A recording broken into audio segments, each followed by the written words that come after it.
mentioned you've got some very exciting news coming up in the next week or so.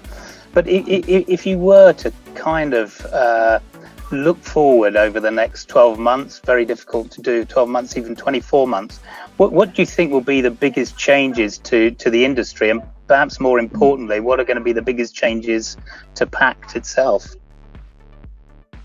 I might do the Pact bit, and then Will, you can do the industry bit. So for Pact, we're at a point now where we know our proposition is rock solid, and that customers really like what we do, and it's really down to our like I said, our ethics and the quality of the coffee.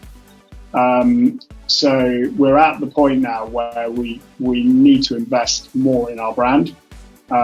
So we started some of those investments during this period, actually. Like I said, advertising on TV, it's the first time we've done it. And that takes time to build a brand, to really cut through. And we want to be the first real household name as a specialty coffee brand.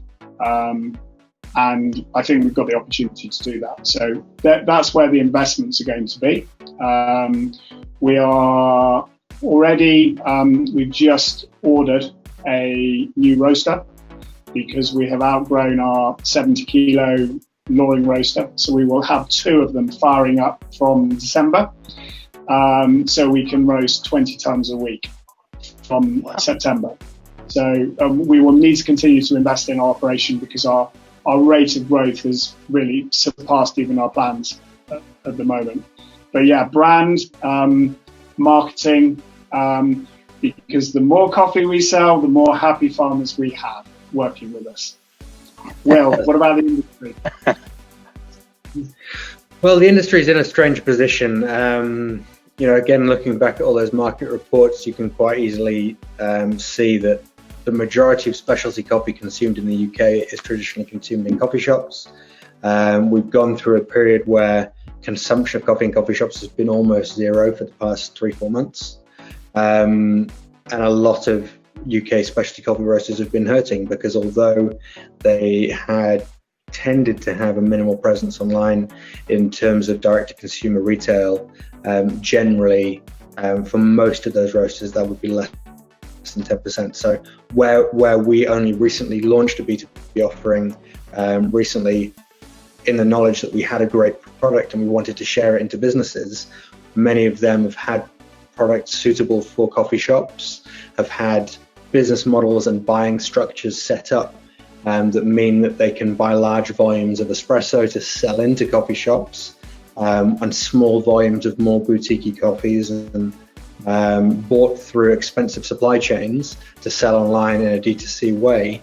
Now we've seen that completely tipped on its head, and it's not going unnoticed to us that these roasters have tried to move into the marketplace, into the various marketing channels that we use.